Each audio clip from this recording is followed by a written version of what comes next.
Hello good morning, जोहार में संजय और आप देख रहे हैं न्यूज झारखंड। समय हो चला है झारखंड की खबरों को जानने का, उनसे अपडेट होने का। उससे पहले अगर आप न्यूज झारखंड चैनल पर नए हैं तो प्लीज चैनल को सब्सक्राइब करके बेल आइकन प्रेस कर दीजिए, जिससे आप तक झारखंड की हर एक छोटी बड़ी खबर का अपडेट आप तक पहुंचता रहे। तो चलिए शुरुआत करते हैं आज की पहली और महत्वपूर्ण बड़ी खबर से। खूंटी में रामनवमी जुलूस के बाद बवाल, मुरहू में पथराव से बढ़ा तनाव, धारा 144 लागू, स्थिति नियंत्रण में। झारखंड के खूंटी जिले के मुरहू थाना क्षेत्र में रामनवमी जुलूस के समापन के बाद माहौल अचानक तनावपूर्ण हो गया। दो पक्षों के बीच हुई कहासुनी ने देखते ही देखते विवाद का रूप ले लिया, जिसके बाद इलाके में पथराव की घटनाएं सामने आई हैं। शुक्रवार को निकली रामनवमी शोभा यात्रा के दौरान ही दोनों पक्षों के बीच विवाद की शुरुआत हुई थी। उस समय पुलिस ने हस्तक्षेप कर स्थिति को संभाल लिया था। हालांकि शनिवार को एक बार फिर दोनों पक्ष आमने सामने आ गए, जिससे झड़प की स्थिति बन गई और तनाव बढ़ गया। घटना के बाद एहतियातन मुरहू क्षेत्र में भारी पुलिस बल की तैनाती कर दी गई है। गुस्साए स्थानीय लोगों ने अपनी दुकानें बंद कर दी और मुरहू महादेव मंडा के पास इकट्ठा होकर पथराव में शामिल आरोपियों की जल्द गिरफ्तारी की मांग की। खूंटी की एसडीओ दीपेश कुमारी ने बताया कि फिलहाल स्थिति नियंत्रण में है, लेकिन एहतियातन के तौर पर पूरे इलाके में धारा 144 लागू कर दी गई है। लोगों से घरों में रहने की अपील की गई है। उन्होंने कहा है कि पूरे मामले की निष्पक्ष जांच की जा रही है और दोषियों को किसी भी हाल में बख्शा नहीं जाएगा। प्रशासन के मुताबिक जुलूस के दौरान एक दो लोगों पर पत्थर गिरने की घटना हुई थी, लेकिन अभी तक यह स्पष्ट नहीं हो पाया है कि पत्थर कहां से फेंका गया था। फिलहाल पुलिस पूरे मामले की गहन जांच की जा रही है। पूरे इलाके में बड़ी संख्या में पुलिस बल को तैनात कर दिया गया है और लोगों को अफवाहों से बचने की सलाह दी गई है। जैक ने निकाला जेटेट परीक्षा का विज्ञापन। 21 अप्रैल से 21 मई तक ऑनलाइन भरे जा सकेंगे फॉर्म। बहुप्रतीक्षित और विवादित झारखंड शिक्षक पात्रता परीक्षा जेटेट के आयोजन के लिए झारखंड अधिविद्या परिषद ने आवेदन आमंत्रित कर दिया है। जैक द्वारा जारी विज्ञापन के अनुसार 21 अप्रैल से 21 मई तक ऑनलाइन आवेदन भरे जा सकेंगे। विज्ञापन के अनुसार 2024 में निकले विज्ञापन के बाद आवेदन करने वाले अभ्यर्थियों को फिर से आवेदन करना होगा। हालांकि उन्हें आवेदन शुल्क जमा नहीं करना होगा। परीक्षा 2 स्तर के होंगे। प्रारंभिक विद्यालय स्तर परीक्षा यानी कक्षा 1 से 5 और उच्च प्राथमिक विद्यालय स्तर परीक्षा यानी कक्षा 6 से 8। अभ्यर्थी दोनों परीक्षाओं में बैठ सकेंगे। दोनों स्तर की परीक्षाओं के लिए 2.5 घंटे का समय निर्धारित किया गया है। दृष्टि बाधित व दिव्यांगों को आधे घंटे का अतिरिक्त समय दिया जाएगा। परीक्षा पूरी तरह से ऑब्जेक्टिव होगा। इस परीक्षा में सामान्य और आर्थिक रूप से कमजोर वर्ग को कुल पूर्णांक का न्यूनतम 60%, ओबीसी छात्रों को 55% और एसटी, एससी और विशेष रूप से कमजोर एसटी समूह को न्यूनतम 52% अंक लाना अनिवार्य होगा। झारखंड में अभी बदला रहेगा मौसम का मिजाज। 31 मार्च तक तेज हवाओं के साथ बारिश की चेतावनी। तो झारखंड में इन दिनों मौसम का मिजाज बदला हुआ है। इससे पहले शुक्रवार को रामनवमी के दिन झारखंड में कई क्षेत्रों में तेज हवाओं के साथ झमाझम बारिश हुई। वहीं शनिवार को भी कई क्षेत्रों में आंशिक से घने बादल छाए हुए रहे और कई इलाकों में मेघ गर्जन के साथ हल्की बारिश दर्ज की गई है। आने वाले दिनों की बात करें तो आज 29 मार्च को भी राज्य के कई हिस्सों में 30 से 40 किलोमीटर प्रति घंटे की रफ्तार से तेज हवा, वज्रपात और हल्की से मध्यम बारिश जारी रह सकती है। वहीं कल 30 मार्च को मौसम अपेक्षाकृत शांत रहने की संभावना है और किसी बड़े अलर्ट की उम्मीद नहीं है। हालांकि 31 मार्च को एक बार फिर मौसम सक्रिय हो सकता है। राज्य के अधिकांश हिस्सों में गरज चमक, तेज हवा और हल्की बारिश का दौर लौटने की संभावना है। इसके बाद 1 अप्रैल को दक्षिणी झारखंड के कुछ इलाकों में मौसम का असर देखने को मिल सकता है, जबकि 2 अप्रैल को मौसम सामान्य रहने का अनुमान है। मौसम के इस बदलते रुख को देखते हुए लोगों को सलाह दी गई है कि खराब मौसम के दौरान खुले स्थानों से दूर रहें, पेड़ों और बिजली के खंभों के नीचे खड़े ना हों और सुरक्षित स्थानों पर ही शरण लें। जमशेदपुर में निकली भव्य शोभा यात्रा। पारंपरिक अस्त्र शस्त्रों के साथ शानदार करतबों का प्रदर्शन, आकर्षक झांकियों ने किया मंत्रमुग्ध।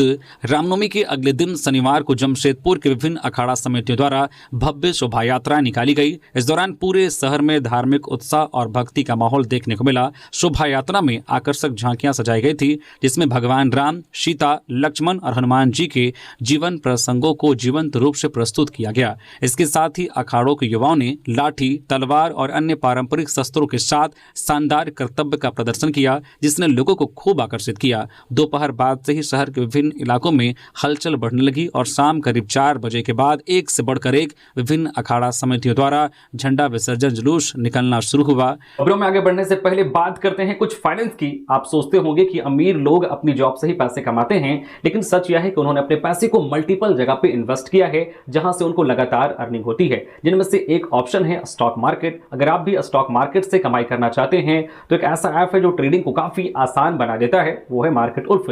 यह एक सेबी रजिस्टर्ड ट्रेडिंग ऐप है, जहां से आप सिर्फ 99 की लाइफ टाइम फी देकर ट्रेडिंग शुरू कर सकते हैं। मार्केट उल्फ के एक्सपर्ट्स आपको स्टॉक मार्केट समझने और सही डिसीजन लेने में पूरी मदद करते हैं। चलो मैं आपको दिखाता हूं कि क्यों यह ऐप जो है इन्वेस्टिंग के लिए परफेक्ट है। देखिए, मैंने यहां पे लॉगिन कर लिया और बस यहाँ जो फॉलो ट्रेंड फीचर है यहाँ पे क्लिक किया और ट्रेड को प्लेस किया और देखिए मेरा यहाँ पे ट्रेड चालू हो गया।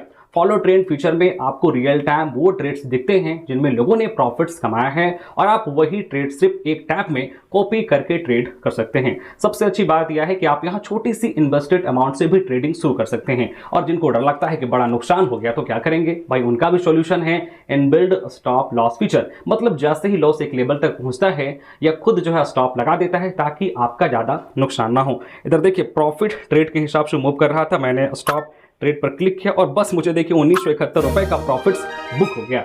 या देखिए इनके यूजर्स ने एक दिन में जो है 15,239, एक महीने में 70,468 और पिछले पूरे साल में 5,03,940 रुपए तक का प्रॉफिट बुक किया है। और इस प्रॉफिट पर मार्केट उल्फ कोई कमीशन नहीं लेता।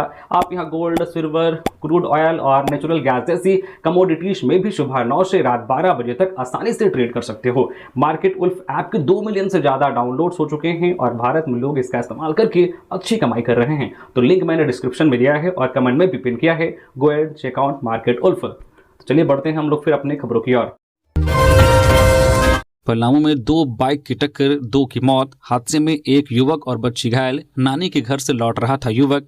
पलामू जिले के पाटन थाना क्षेत्र के कारीहार गांव में शनिवार दोपहर 2 बाइक की आमने सामने की टक्कर हो गई। इस हादसे में 2 लोगों की मौत हो गई जबकि 2 अन्य घायल हो गए। सभी घायलों को इलाज के लिए मेदिनीराय मेडिकल कॉलेज अस्पताल MMCH मेदिनीनगर में भर्ती कराया गया है। पुलिस मामले की जाँच कर रही है। मृतकों की पहचान पड़वा निवासी ओम प्रकाश राम, पिता जोधन राम और मनातू चक निवासी रामशरण दास के रूप में हुई है। घायलों में रामशरण दास की पोती अनु कुमारी और पांकी के रनेभरी निवासी गुड्डू राम का पुत्र विकास कुमार शामिल हैं। जानकारी के अनुसार एक बाइक पर ओम प्रकाश राम, रामशरण दास और अनु कुमारी सवार थे। दूसरी बाइक पर विकास कुमार था जो अपनी नानी के घर कारीहार आया था और वापस घर लौट रहा था। कारीहार गांव में पहुंचते ही दोनों बाइकों की जोरदार टक्कर हो गई जिससे चारों सड़क पर गिर गए। स्थानीय लोगों ने तत्काल पुलिस को घटना की सूचना दी। मौके पर पहुंची पुलिस ने सभी घायलों को MMCH पहुंचाया जहां डॉक्टरों ने ओम प्रकाश राम को और रामशरण दास को मृत घोषित कर दिया। अनु कुमारी और विकास का इलाज जारी है। धनबाद के बलियापुर में रामनवमी जुलूस पर पथराव मामले में 20 गिरफ्तार। धनबाद जिले के बलियापुर थाना क्षेत्र के भिखराजपुर में शुक्रवार को रामनवमी जुलूस के दौरान 2 पक्षों के बीच मारपीट व पथराव मामले में पुलिस प्रशासन सख्त है। पुलिस आरोपियों को चिन्हित कर उनकी धरपकड़ तेज कर दी है। अब तक करीब 20 आरोपियों को गिरफ्तार किया गया है।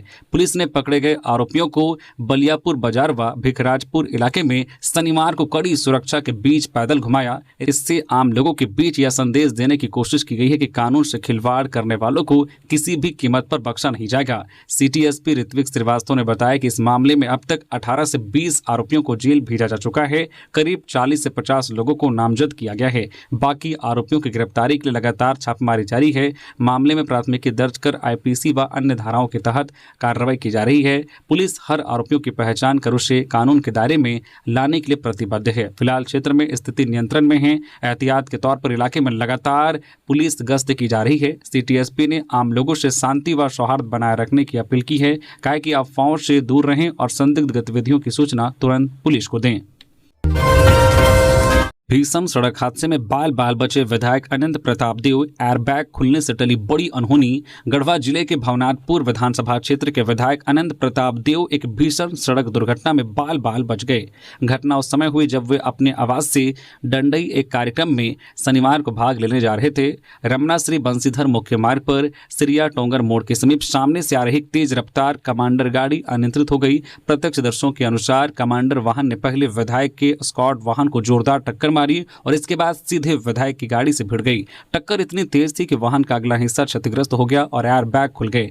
गनीमत रही कि एयरबैग समय पर खुलने के कारण विधायक अनंत प्रताप देव को किसी प्रकार की चोट नहीं आई और एक बड़ा हादसा टल गया। घटना की सूचना मिलते ही स्थानीय पुलिस मौके पर पहुंची और दुर्घटनाग्रस्त कमांडर वाहन को अपने कब्जे में लेकर जांच शुरू कर दी है। प्रारंभिक जांच में तेज रफ्तार और वाहन का नियंत्रण खोना दुर्घटना का कारण माना जा रहा है। लोहरदगा में भीषण सड़क हादसा, बोलेरो बाइक की टक्कर में 2 की मौत, एक गंभीर। लोहरदगा जिले के नेशनल हाईवे 143A पर शनिवार को एक दर्दनाक सड़क हादसा हुआ। कुड्डू लोहरदगा मुख्य मार्ग पर टाटी पानी टंकी के पास बोलेरो और बाइक के बीच आमने सामने की जोरदार टक्कर हो गई। इस हादसे में 2 लोगों की मौके पर ही मौत हो गई जबकि एक युवक गंभीर रूप से घायल हो गया। मिली जानकारी के अनुसार कुड्डू थाना क्षेत्र के दोबा गांव निवासी अनूप उरांव और अंकित उरांव कैरो थाना क्षेत्र की पिंकी उरांव को बाइक से लोहरदगा की ओर ले जा रहे थे। इसी दौरान सामने से आ रही तेज रफ्तार बोलेरो से उनकी सीधी भिड़ंत हो गई। टक्कर इतनी जबरदस्त थी कि बाइक बुरी तरह से क्षतिग्रस्त हो गई। हादसे में अनूप उरांव और पिंकी उरांव की घटनास्थल पर ही मौत हो गई। वहीं अंकित उरांव गंभीर रूप से घायल हो गया।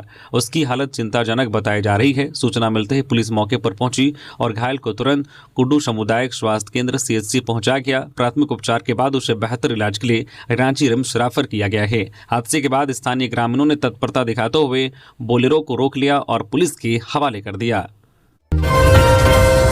कोडरमा घाटी में रिफाइन लदा ट्रक पलटा, चालक कूदकर अपनी जान बचाने में सफल रहा, आवागमन बाधित। कोडरमा थाना क्षेत्र में रांची पटना मुख्य मार्ग पर स्थित कोडरमा घाटी के जमशौती नाला के पास शनिवार को एक सड़क हादसा हुआ। रिफाइन से लदा एक ट्रक अनियंत्रित होकर सड़क पर पलट गया।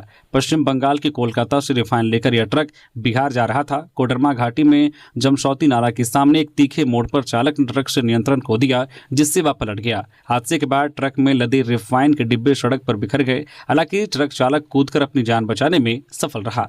घटना की सूचना मिलते ही कोडरमा थाना की PCR वाहन मौके पर पहुंची और सड़क पर बिखरे रिफाइन को कब्जे में लिया। ट्रक पलटने से मार्ग पर आवागमन बाधित हो गया। उल्लेखनीय है कि कोडरमा घाटी में कई तीखे मोड़ हैं जहां अक्सर सड़क दुर्घटनाएं होती रहती हैं। कक्षा 9 से 12वीं तक के प्रतिभाशाली छात्रों को सरकार देगी पढ़ाई का खर्च। झारखंड एकेडमिक काउंसिल जैक ने राज्य के सरकारी विद्यालयों में पढ़ रहे प्रतिभाशाली विद्यार्थियों के भविष्य को संवारने के लिए मुख्यमंत्री मेधा छात्रवृत्ति योजना 2025-26 के क्रियान्वयन की घोषणा की है। इसका मुख्य उद्देश्य आर्थिक रूप से कमजोर लेकिन शैक्षणिक रूप से उत्कृष्ट छात्र छात्राओं को वित्तीय सहायता प्रदान करना है ताकि वे बिना किसी बाधा के अपनी उच्च शिक्षा जारी रख सके। स्कूली शिक्षा एवं साक्षरता विभाग के निर्देशों के तहत जारी इस पहल से राज्य के हजारों छात्र लाभान्वित होंगे। योजना के अंतर्गत चयनित होने वाले विद्यार्थियों को कक्षा 9 से लेकर 12 तक की पढ़ाई के लिए सरकार द्वारा छात्रवृत्ति प्रदान की जाएगी।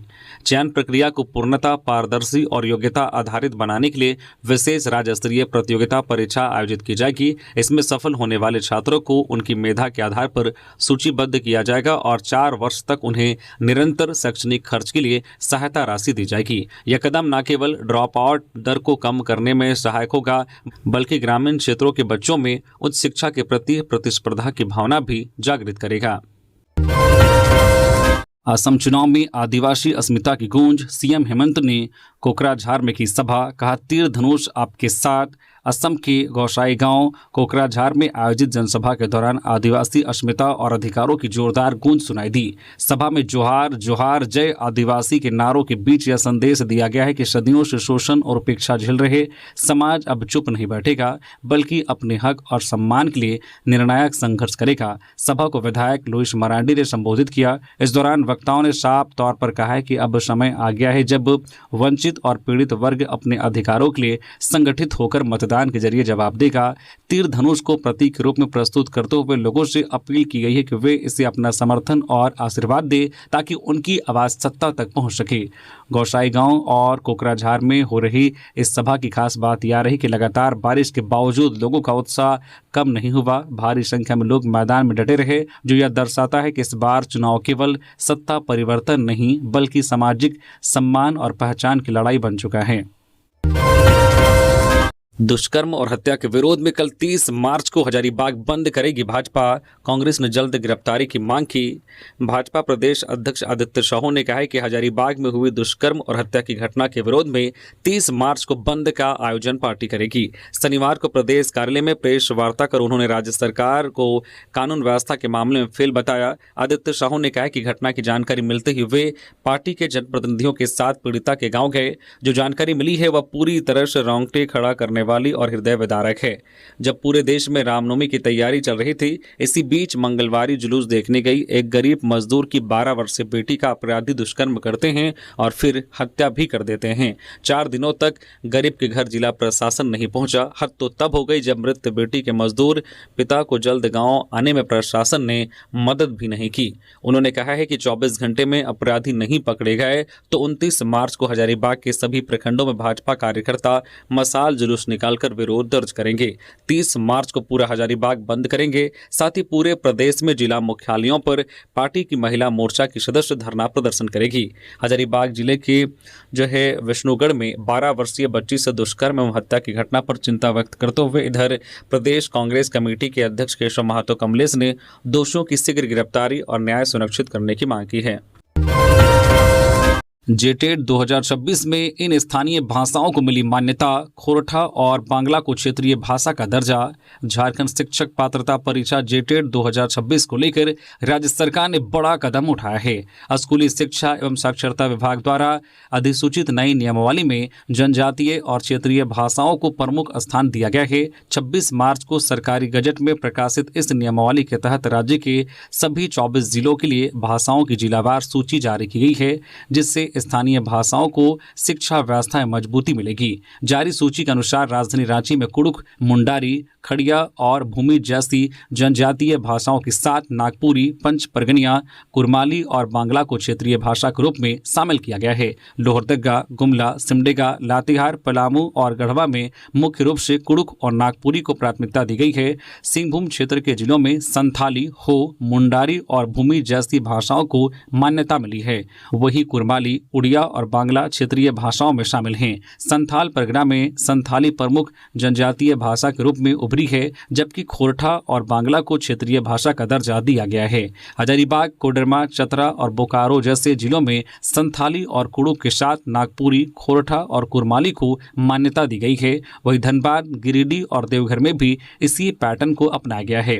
रामगढ़ और खूंटी जिलों में भी जनजातीय और क्षेत्रीय भाषाओं का संतुलन समावेश किया गया है, जिससे स्थानीय पहचान को बढ़ावा मिलेगा। विभाग का मानना है कि इस पहल से स्थानीय युवाओं को शिक्षक नियुक्ति में अधिक अवसर मिलेंगे और बच्चों को उनकी मातृभाषा में पढ़ाई करने में सुविधा होगी। हजारीबाग के विष्णुगढ़ कांड पर सख्त हुई डीजीपी, एसआईटी गठित, 1 हफ्ते में रिपोर्ट देने का निर्देश।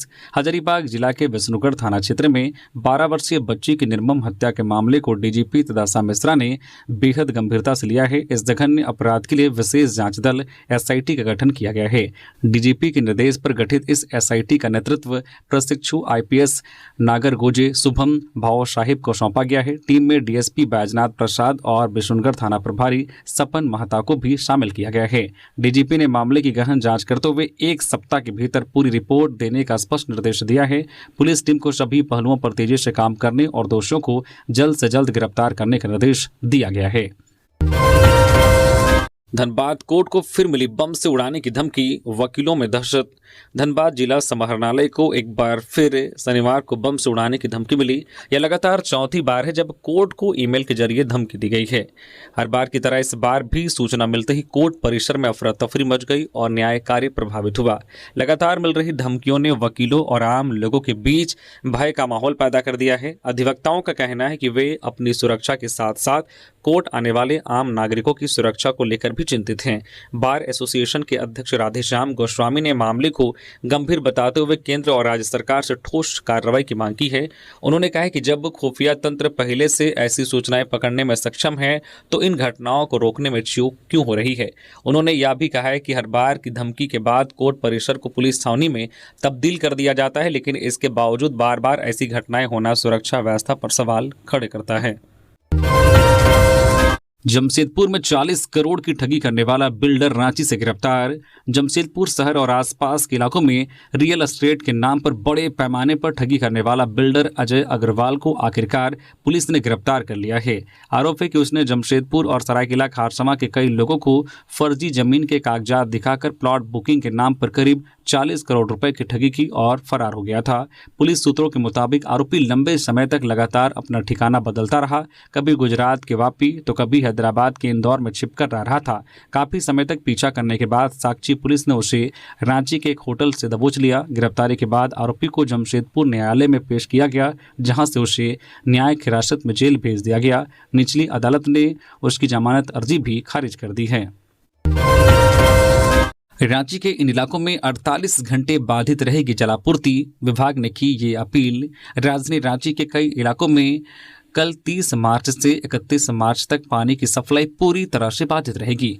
पेयजल एवं स्वच्छता विभाग बुट्टी प्रमंडल की ओर से सूचना जारी की गई है। इसके अनुसार बहु बाजार से पटेल चौक तक बन रहे फ्लाईओवर निर्माण कार्य के कारण पाइपलाइन शिफ्टिंग और नए कनेक्शन का काम किया जाएगा। विभाग ने बताया कि 30 मार्च से 31 मार्च तक कुल 48 घंटे का शटडाउन लिया जाएगा। इस दौरान सिरमटोली मेकॉन फ्लाईओवर से लेकर पटेल चौक तक और कोकर योगदा सत्संग आश्रम फ्लाईओवर से जुड़े सभी क्षेत्रों में जलापूर्ति पूरी तरह से ठप रहेगी। इससे हजारों घरों में पानी की किल्लत हो सकती है। विभाग के अनुसार बहु बाजार से पटेल चौक तक फ्लाईओवर निर्माण परियोजना के तहत करीब 1.25 किलोमीटर लंबे हिस्से में पाइपलाइन को शिफ्ट करने और नए कनेक्शन जोड़ने का काम किया जा रहा है। विभाग का कहना है कि यह कार्य भविष्य में बेहतर जलापूर्ति व्यवस्था के लिए जरूरी है।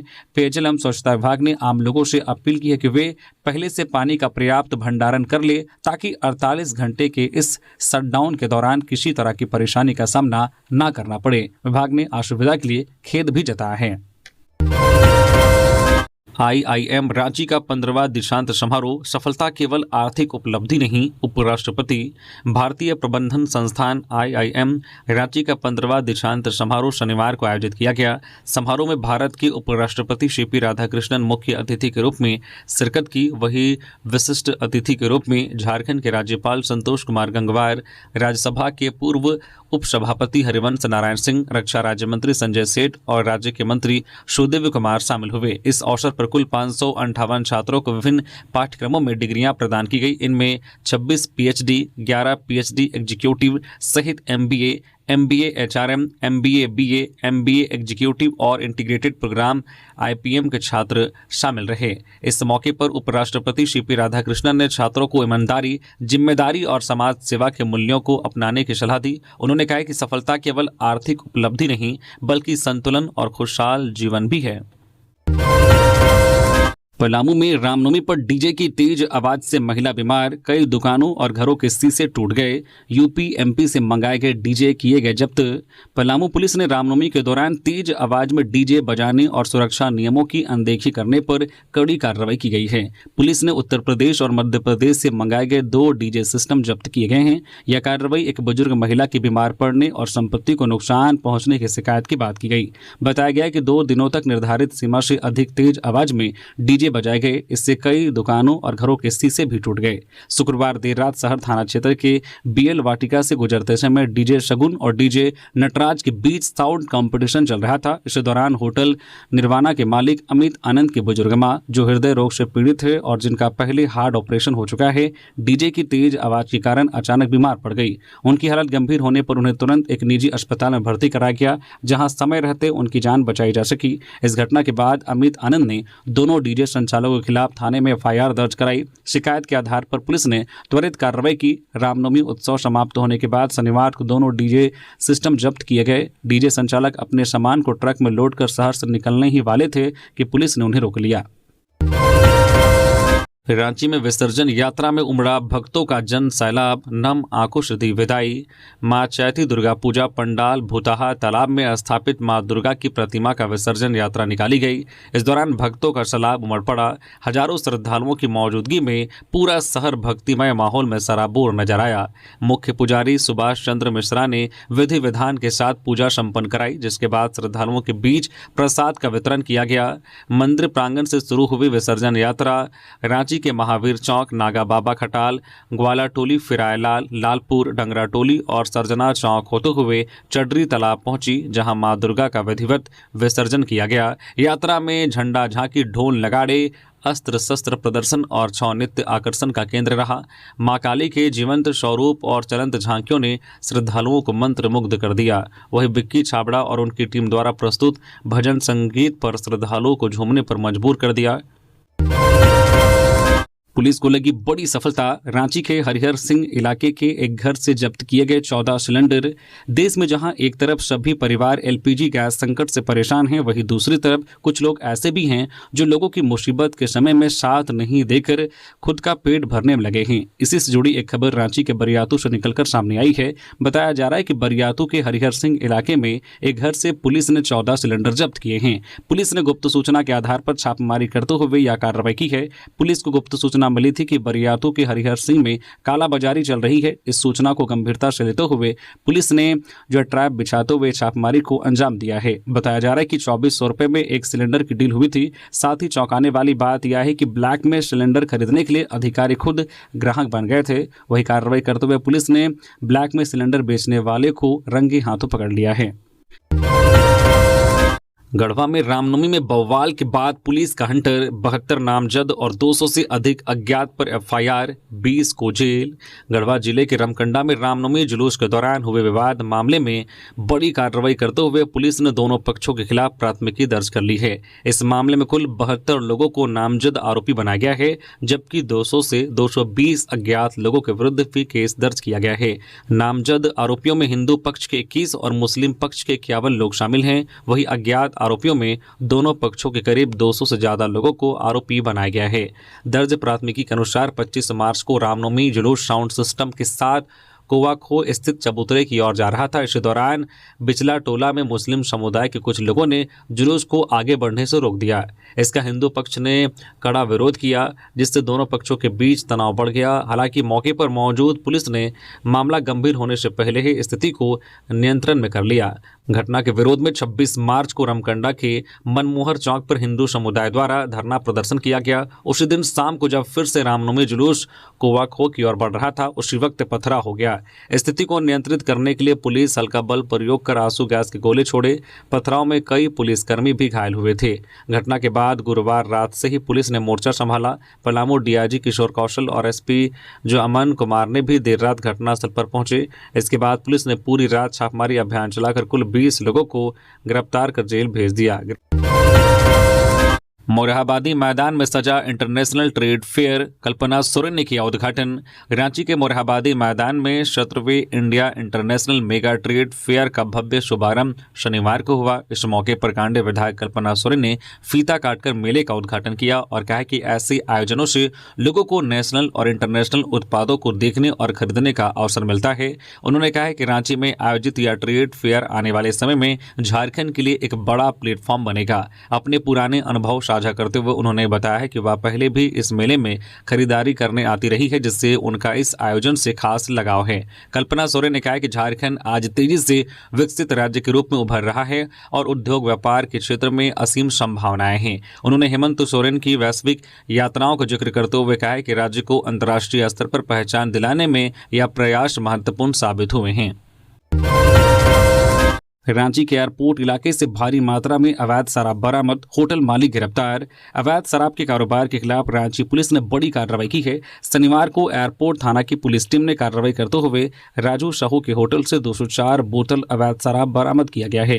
दरअसल पुलिस को सूचना मिली थी कि एयरपोर्ट थाना क्षेत्र स्थित राजू होटल में बड़े पैमाने पर अवैध शराब का कारोबार किया जा रहा है। इस सूचना के बाद पुलिस ने यह कार्रवाई की और होटल मालिक राजू साहू को गिरफ्तार किया है। इस मामले में आगे की जाँच जारी है। झारखंड के मॉडल विद्यालयों में नामांकन के लिए जैक प्रवेश परीक्षा शांतिपूर्ण संपन्न। झारखंड शिक्षा परियोजना परिषद रांची द्वारा संचालित राज्य के 82 मॉडल विद्यालयों में कक्षा 6 सत्र 2026-27 में नामांकन के लिए झारखंड एकेडमिक काउंसिल जैक द्वारा आयोजित प्रवेश परीक्षा शनिवार को राज्य भर के 19 जिलों के 60 परीक्षा केंद्रों पर शांतिपूर्ण एवं सुव्यवस्थित माहौल में सफलतापूर्वक संपन्न हुई। परीक्षा का आयोजन सुबह 11 बजे से दोपहर 1 बजे तक किया गया। सभी परीक्षा केंद्रों पर परीक्षार्थियों का आगमन समय से पहले ही शुरू हो गया था, जिससे विद्यार्थियों में परीक्षा को लेकर उत्साह, अनुशासन और आत्मविश्वास स्पष्ट रूप से देखने को मिला। उपराष्ट्रपति ने खूंटी के उलिहातू में बच्चों के बीच बांटी टॉफियां, ग्रामीणों से बात कर जानी समस्याएं। खूंटी के उलिहातू गांव में भारत के उपराष्ट्रपति सीपी राधाकृष्णन और झारखंड के राज्यपाल संतोष कुमार गंगवार पहुंचे, जिससे ग्रामीणों में खुशी का माहौल रहा। शनिवार सुबह करीब 9:45 पर पहुंचे उपराष्ट्रपति के साथ राज्यसभा के उपसभापति हरिवंश नारायण सिंह, स्वास्थ्य मंत्री इरफान अंसारी और अन्य अधिकारी भी मौजूद रहे।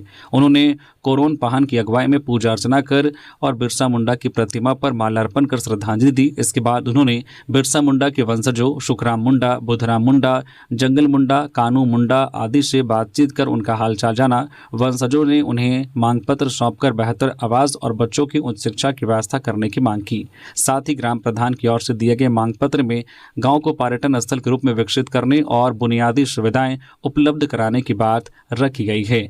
बिरसा के वंशजों और ग्राम प्रधान से मुलाकात के बाद उपराष्ट्रपति बिरसा ओड़ा से बाहर आए और गांवों के बच्चों के बीच टॉफियां बांटी, जिससे बच्चे और ग्रामीण काफी खुश नजर आए। बाबा मंदिर में श्रद्धालुओं की सुविधा का रखे विशेष ध्यान। देवघर डीसी नमन प्रियेश लकड़ा ने बाबा बैद्यनाथ मंदिर में श्रद्धालुओं की सुविधा व व्यवस्थाओं को बेहतर बनाने के लिए शनिवार को समाहरणालय सभा कक्ष में अधिकारियों के साथ बैठक की। मंदिर में आने वाले श्रद्धालुओं को किसी तरह की परेशानी न हो, इस पर विस्तार से चर्चा की गई। डीसी ने अधिकारियों को जरूरी निर्देश दिए, कहा कि श्रद्धालुओं की सुविधाओं का विशेष ध्यान रखे। डीसी ने कहा कि मंदिर में सुगम जलार्पण व भीड़ प्रबंधन सुनिश्चित करना प्राथमिकता है। संबंधित अधिकारियों को व्यवस्था दुरुस्त रखने व सतत निगरानी करने का निर्देश दिया। पाकुड़ में भतीजे ने की चाची की हत्या। ताड़ के पेड़ के बंटवारे पर हुआ था विवाद, पत्थर से कुचलकर महिला को मार डाला, 4 गिरफ्तार। पाकुड़ जिले के हिरनपुर थाना क्षेत्र के जगतपुर गांव में ताड़ के पेड़ के बंटवारे को लेकर हुए विवाद में एक महिला की हत्या कर दी गई। आरोप है कि भतीजे ने अपनी 55 वर्षीय चाची पार्वती सोरेन को पत्थर से कुचलकर मार डाला। मृतका के पुत्र सुशील हांसदा ने बताया कि गाँव में स्थित खेत के पास उनके पिता विजय हांसदा और बड़े चाचा नरेंद्र हांसदा के संयुक्त मालिकाना हक में 3 ताड़ के पेड़ थे। पिता अपने हिस्से का पेड़ बेचना चाहते थे, लेकिन बड़े चाचा ने इसका विरोध किया और पेड़ को काटने से साफ इनकार कर दिया। इस मामले को लेकर ग्राम प्रधान की उपस्थिति में पंचायती भी हुई थी। सुशील के अनुसार शनिवार को नरेंद्र हांसदा, चरण हांसदा, अजय हांसदा और ताला बेड़ा हांसदा उनके घर के सामने आए और विवाद करने लगे। इस दौरान सुशील के साथ मारपीट भी की गई। जब उनकी मां पार्वती सोरेन बीच बचाव करने आई तो चारों आरोपियों ने उनके सिर पर एक बड़ा पत्थर मारकर उनकी हत्या कर दी। घटना की सूचना मिलते ही हिरनपुर थाना पुलिस मौके पर पहुंची। पुलिस ने मामले की जानकारी लेते हुए चारों नामजद आरोपियों को गिरफ्तार कर लिया। पुलिस पूरे मामले की जांच कर रही है और आगे की कार्रवाई में जुट गई है। बोकारो में रामनवमी जुलूस में करंट से झुलसे 6 लोग बीजीएच में भर्ती। डीसी ने की मुलाकात। बोकारो जिले के पेटरवार थाना क्षेत्र के खेतकों में शुक्रवार को रामनवमी जुलूस के दौरान हाईटेंशन तार की संपर्क में आकर 6 लोग झुलस गए थे। उनका इलाज बोकारो जनरल अस्पताल बीजीएच में चल रहा है। डीसी अजय नाथ झा ने शनिवार को बीजीएच पहुंचकर घायलों से मिलकर उनका हालचाल जाना, साथ ही डॉक्टरों से इलाज के बारे में जानकारी ली। अस्पताल में भर्ती मिथिलेश ठाकुर, अनिल रविदास, गुलाब चंद्र दास, मदन कुमार नायक, शुभम कुमार दास व रुद्र दास का इलाज जारी है। डॉक्टरों के अनुसार सभी की हालत फिलहाल स्थिर है। डीसी ने डॉक्टरों से कहा है कि इलाज में किसी प्रकार की लापरवाही नहीं होनी चाहिए। सभी घायलों को बेहतर चिकित्सा सुविधा उपलब्ध कराएं। उन्होंने सिविल सर्जन डॉक्टर AB प्रसाद को निगरानी की जिम्मेदारी दी है। गढ़वा में बेखौफ अपराधी ग्राहक बनकर आए युवक ने दुकानदार को मार दी गोली, हालत गंभीर। गढ़वा जिला स्थित श्री बंशीधर नगर थाना क्षेत्र के नरखोरिया गांव में शनिवार को दिन दहाड़े गोलीबारी हुई है, जिससे हड़कंप मच गया। बेखौफ अपराधियों ने एक दुकान में घुसकर 50 वर्षीय उमेश मेहता को निशाना बनाकर उन्हें गोली मार दी, जिससे वे गंभीर रूप से घायल हो गए। बताया जाता है कि वे दिवंगत जय गोविंद महतो के पुत्र हैं। घटना के संबंध में अस्पताल में भर्ती घायल उमेश मेहता ने बताया कि वह अपनी दुकान पर बैठे थे, तभी एक युवक ग्राहक बनकर आया और उसने पहले सिगरेट और गुटखा मांगा। जैसे ही वह सामान देने के लिए पीछे मुड़े, तभी आरोपी ने अचानक हथियार निकालकर उन पर फायरिंग कर दी। गोली उनके बाएं कंधे में लगी और शरीर को भेदते हुए पार कर गई। वारदात को अंजाम देने के बाद हमलावर मौके से फरार हो गया। घटना के तुरंत बाद स्थानीय लोगों ने घायल को आनन फानन में श्री बंसीधर नगर स्थित अनुमंडल अस्पताल पहुंचाया। अस्पताल की डीएस डॉक्टर सुचित्रा कुमारी के अनुसार घायल की स्थिति फिलहाल स्थिर है। हालांकि गोली लगने से घाव गंभीर है और बेहतर इलाज के लिए उन्हें गढ़वा सदर अस्पताल रेफर कर दिया गया है। सूचना मिलते ही एसडीपीओ सत्येंद्र नारायण सिंह पुलिस बल के साथ घटनास्थल पर पहुंचे और जांच शुरू कर दी है। पुलिस ने मौके से साक्ष्य जुटा लिए हैं और आसपास के लोगों से पूछताछ की जा रही है। जल्द ही आरोपी को गिरफ्तार कर लिया जाएगा। देवघर एयरपोर्ट का समर शेड्यूल जारी। 29 मार्च से फ्लाइट की टाइमिंग में बदलाव। झारखंड में धीरे धीरे गर्मी बढ़ रही है। ऐसे में बढ़ती गर्मी को देखते हुए देवघर एयरपोर्ट की फ्लाइट की टाइमिंग में बदलाव किया गया है। नया टाइम शेड्यूल 29 मार्च से प्रभावी होगा। नई समय सारणी के अनुसार दिल्ली से आने वाली पहली फ्लाइट सुबह 11:10 पर देवघर पहुंचेगी और 11:40 पर वापस दिल्ली के लिए रवाना होगी। वही दूसरी फ्लाइट शाम 7:25 पर देवघर पहुंचेगी और 7:55 पर प्रस्थान करेगी। जबकि बेंगलुरु से आने वाली फ्लाइट दोपहर 2:15 पर पहुंचेगी और 2:45 पर उड़ान भरेगी। कोलकाता से संचालित विमान 11:55 पर देवघर पहुंचेगा और 12:30 पर वापस जाएगा। यह सेवा सप्ताह में 3 दिन मंगलवार, गुरुवार और शनिवार को उपलब्ध रहेगी। इसके अलावा मुंबई से आने वाली फ्लाइट दोपहर 1:10 पर पहुंचेगी और 2:45 पर रवाना होगी, जो सप्ताह में 3 दिन संचालित होगी। तो ये थी आज की झारखंड की टॉप बड़ी खबरें। इसी तरह से झारखंड की हर एक छोटी बड़ी खबर देखने के लिए न्यूज झारखंड चैनल को सब्सक्राइब करें। साथ ही जाते जाते एक बार फिर से आपको बता दें कि मार्केट उल्फ ऐप के 2 मिलियन से ज्यादा डाउनलोड्स ऑलरेडी हो चुके हैं। तो लिंक मैंने डिस्क्रिप्शन और कमेंट में भी पिन कर दिया है, आप क्लिक करके डाउनलोड करिए। धन्यवाद।